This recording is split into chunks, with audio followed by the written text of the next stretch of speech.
욕심을 줄이고 만족할 줄 알면 즐겁다.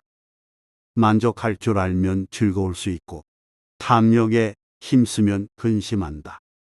만족하지 않고 무엇인가를 원하는 것이 나쁜 것은 아니다. 운동선수가 자기의 수준에 만족하고 기량을 갈고 닦지 않으면 경기장에서 관객들에게 탁월한 모습을 보여줄 수가 없다. 사람들이 땅에 붙어서 이동하는 것에 안주했다면 비행기를 발명하지 못했을 것이다. 건강한 욕구까지 버려서는 안 된다. 하지만 필요 이상으로 지나치게 탐하는 것은 해롭다. 적절한 선에서 만족하면서 얻는 즐거움을 누리려면 불필요한 욕심을 버려야 한다. 만족할 줄 알아야 근심이 없다. 만족할 줄 아는 사람은 가난하고 천한 지위에 있어도 즐겁고 만족할 줄 모르는 사람은 부귀에도 근심이 있다. 지위와 부유함이 행복의 기준인 사람은 지위가 낮고 가난한 것을 견디지 못한다. 항상 불만이 가득하고 근심에 빠져 있다. 이런 사람은 결과를 중요하게 생각하고 한 걸음 한 걸음 걸어가는 과정을 과소평가한다. 하지만 겉으로 드러나는 모습을 행복의 기준으로 삼지 않는 사람은 지위가 낮고 가난해도 만족할 수 있다. 그저 자신이 찾으려는 것을 위해 꾸준히 노력하면서 자기만의 참된 인생을 만들어간다. 만족을 아는 사람은 겉으로는 가난하더라도 내면은 부유하고, 만족을 모르고 끝없이 탐욕스러운 사람은 겉으로는 부유하더라도 내면은 가난하다. 넘치는 생각과 행동을 주의하라. 분수에 넘치는 생각은 다만 정신을 상하게 하고 함부로 하는 행동은 도리어 재앙을 부른다. 사람은 항상 향상심을 갖고 성장하기 위해 노력해야 한다. 그렇다고 자기 분수를 모르고 교만한 마음을 품으면 위태롭다. 교만한 마음은 마치 바위투성이의 황량한 산꼭대기와도 같아서 그 무엇도 그것을 보호해주지 않는다. 삐죽 튀어나온 산꼭대기가 비바람에 깎이듯이 교만함은 많은 사람의 공격 대상이 된다. 행동할 때 신중하지 않고 경솔하면 가만히 있는 것만 못하다. 교만함이 자기를 위태롭게 하듯 경솔한 행동은 재앙을 부른다. 욕됨과 부끄러움을 피하는 게 만족할 줄 알아 항상 만족하면 평생 욕됨이 없고 그칠 줄 알아 항상 그치면 평생 부끄러움이 없다. 스스로 만족할 줄 모르는 사람은 거지와 같다. 하나를 주면 둘을 달라고 하고 둘을 주면 셋을 달라고 한다. 만족하지 않는 사람은 자기가 원하는 것이 무엇인지 정확하게 알지 못한다.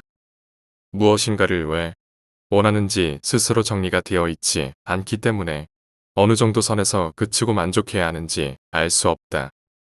만족할 줄 아는 사람은 자기만의 기준이 있다. 그런 사람에게는 결과보다는 과정이 중요하다. 올바른 행동과 그 행동에서 비롯하는 마음의 평화가 어설프게 외부에서 주어지는 물질이나 겉으로 드러난 결과보다 중요하다. 겸손함에 이로움이 있다. 가득 차면 잃기 마련이고 겸손하면 이로움을 얻는다. 자신감이 가득 차더라도 그것을 잘 갈무리하여 자만심으로 변질되지 않도록 하는 것이 자기 수양이다. 자만심에 휩싸이면 다른 사람과 자신을 구분하고 차별하는 생각이 점점 더 커진다. 나는 잘난 사람이고 저 사람은 나보다 못하다는 생각으로 가득 차 있으면 타인에 대한 사랑이나 관용이 들어올 틈이 없다. 남을 깔보고 무시하는 태도는 금세 들통난다. 세상 그 누구도 자기를 깔보는 사람을 위해주려 하지 않는다. 자만하면 곧 사람을 잃고 사람을 잃으니 모든 것을 잃는 것과 같다. 겸손한 사람은 사람을 모여들게 하고 결국 이로움을 얻는다. 초탈하여 사는 방법. 분수에 맞게 편안하게 여기면 몸에 욕됨이 없고 기미를 알면 마음이 절로 한가하다. 비록 인간 세상에 살더라도 인간 세상을 벗어난 것이다. 그릇에 물을 절반 정도 채우면 조금 모자란 느낌이 든다. 물을 조금 더 부어 80% 정도가 차면 적절하다. 그런데 계속 물을 부어 그릇을 꽉 채워버리면 물이 찰랑찰랑하게 가득하여 불안하다. 여기에 물을 한 방울만 더 넣어도 물은 흘러넘치고 만다. 사람은 자기 그릇의 크기를 가늠하고 넘치지 않는 적당한 정도에서 만족해야 한다. 분수를 알아야 한다는 말이다. 그래야 몸에 욕됨이 없다. 가득 채우려고만 하면 항상 허덕이고 불안하기 마련이다. 주제넘게 참견하지 말라. 그 자리에 있지 않다면 그 자리에서 해야 할 일을 도모하지 말라. 일반적으로 그 직이나 직책에 있지 않다면 그 정무를 논하지 않는다로 해석되는 말이다. 조금 더 개인적인 관점에서는 다른 사람의 처지에 있지 않으면서 그 사람의 일에 주저넘게 참견하지 말라로도 해석할 수 있다. 다른 사람의 처지에 있다는 것은 객관적인 시각이 주관적인 시각으로 바뀐다는 말이다. 그 자리에 서서 겪어보면 남의 일이 아니라 내 일이다. 일어나는 사건에 격하게 감정이 동요하고 직접적인 이해관계가 얽힌다.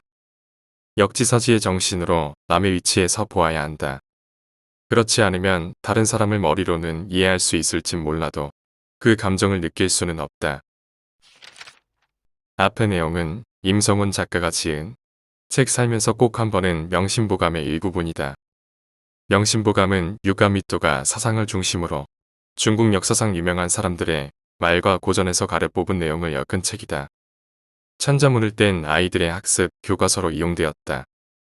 한반도에는 고려시대 추적이라는 인물이 편찬하였다. 추적이 편찬한 것은 총 19편이며 이번 영상에서는 안분편을 다루었다. 자기 분수를 편안히 생각하고 지나친 욕심은 고통을 부른다는 것이다. 안분편을 읽다 보면 주제를 알고 현재에 만족하라는 말처럼 들릴 수 있다. 하지만 명심보감에서는 전하려는 뜻은 그것이 아니다. 항상 배우면서 성장하려는 자세를 가지되 과한 욕심으로 인해 자신이 가진 것을 잊지 말라는 것이다. 욕심을 부리는 것은 쉬운 일이나 현재 자신이 가진 것에 만족하는 것은 어려운 일이다.